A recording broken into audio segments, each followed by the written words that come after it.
Alright guys, welcome back to another update. Thank you guys for tuning in. Shout out to my members, shout out to my subscribers. I appreciate you guys locking in with your boy. Let's get into it. Let's see what's going on.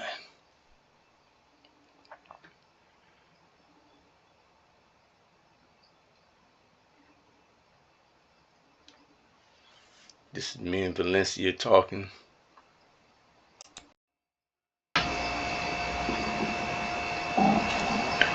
You can always sharpen your game. Those bombers cannot attack submarines, only fighters.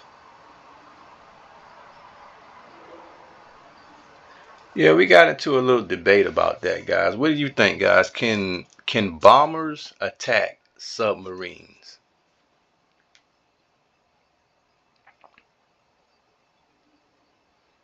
I'm gonna tell you something I noticed about this game. This game will make changes now. You may be unaware of it. And so you have to always check for those type of updates when it comes to this game. But from my understanding, the bomber will not attack the submarine unless the bombers have fighters with them. Because the fighters will attack the submarines. But now I'm just not so sure. Because I had a situation where I was able to see a submarine and I did use my bombers. But I don't know if it was because I identified it but I remember it was another instance where even though I identified it and I used my bombers, it did not affect that submarine at all. So I'm wondering what's the deal with that? If a submarine is identified, meaning you can see it through spies or whatever the reason, can you now attack it with a bomber without a bomber having anything to do without any fighters joining in with that bomber? That's a good question right there. Maybe some of you guys may know.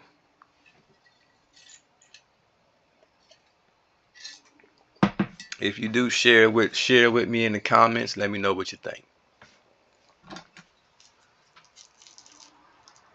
And like I said, guys, we got those reinforcements coming in, but we're just a little bit behind as far as the timing.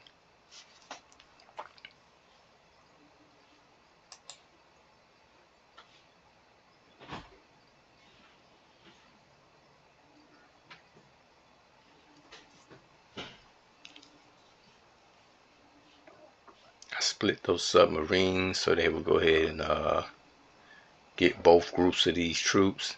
As you can see, he has sent that firefighters out there. That's because those airplanes will identify where my submarines is at. He don't know where they're at. He wondering how his troops are being killed. So he sent those airplanes out. He sent the airplanes out there because he just don't have a clue where my submarines are at.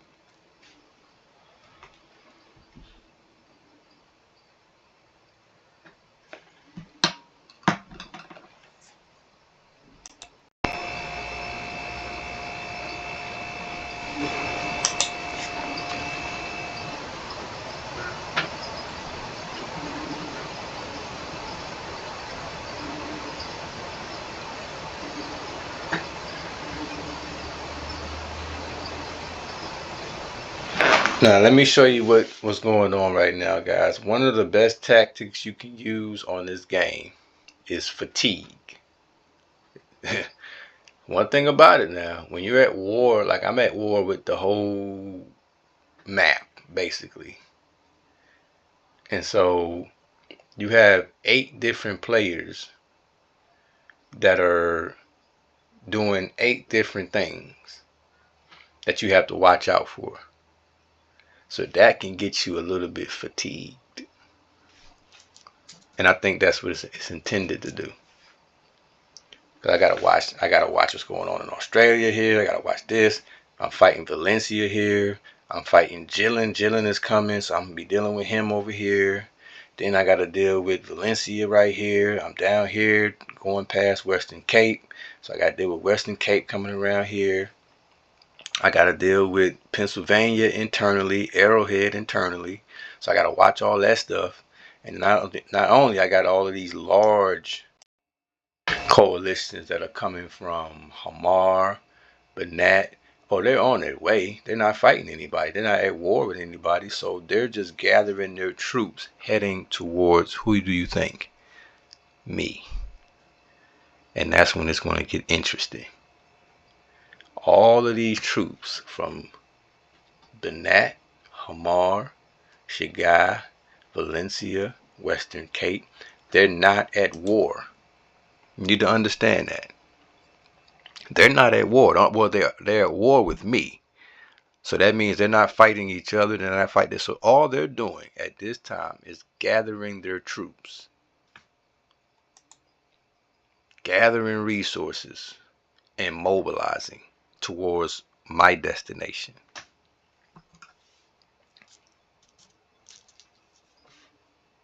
That's why you see all these troops coming. All these troops coming. They're trying to come for your boy. And I love it. I love it. I love it. I mean, it's challenging. It is challenging, but I enjoy it.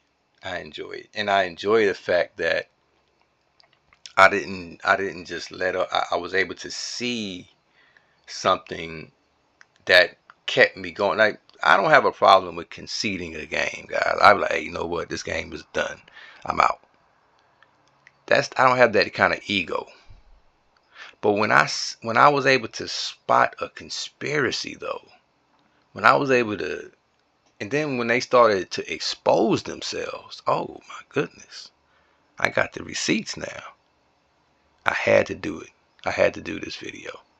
I wanted to show you how this thing came about, how it happens. How you're gonna have to study this. You're gonna have to study this map if you're watching this. This is one of those maps. After you see what goes on, it's like a good movie. You know, when you catch the ending of it, you're like, I got to go see how that got to that point. So you'll go, even if you've seen all the videos already to this map, you're gonna go back and reanalyze, and you'll be like, wow, because you're gonna miss stuff. And I'm gonna say stuff, and you'll be like, well, I really didn't see why he was making that point. Now I see that it all makes sense. And you're gonna see stuff that I didn't point out, because it's just gonna all add up. So just trust that I got the receipts, guys, and that there's no need in me showing you something before I break it all down, because it ain't gonna make sense. I want it to make sense, even for a novice. A novice will be able to say, yeah, that makes perfect sense, and I can see why the map shaped out the way it did. And if you don't learn anything from this map, then that's on you. But it's good. It's a lot that you can learn from this map.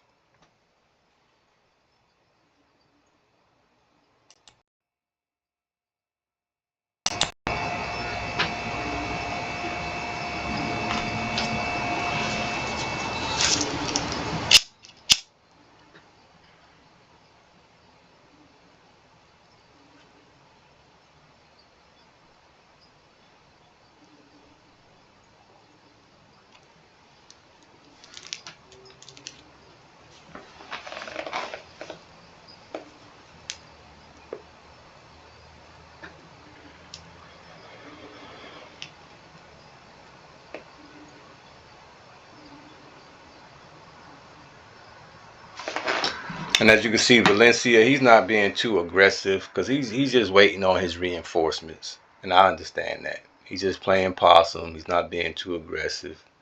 And I wouldn't either. If I knew I had thousands of troops en route, I would be a little bit more comfortable as well.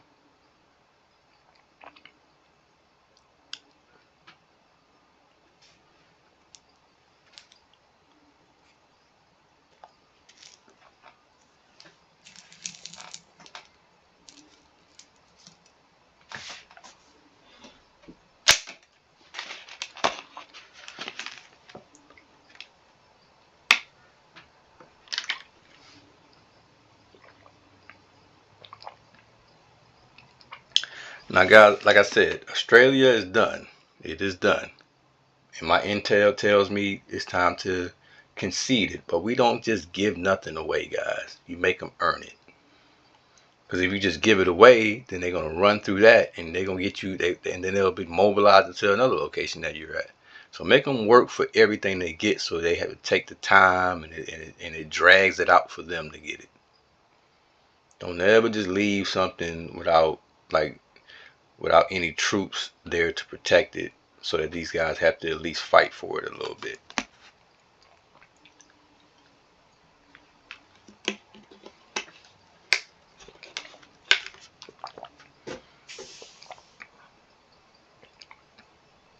But the worst thing you could do is say, oh, I'm going to fight for Australia to the death, and you know you're outnumbered. Why not just consolidate your troops? Ain't nothing wrong with keeping a few there. They're already there. But for the most part, you want to start backing up a little bit and start to protect what you do have, which is this area right here. The area I've been neglecting. All right. So until next time, guys, y'all stay tuned.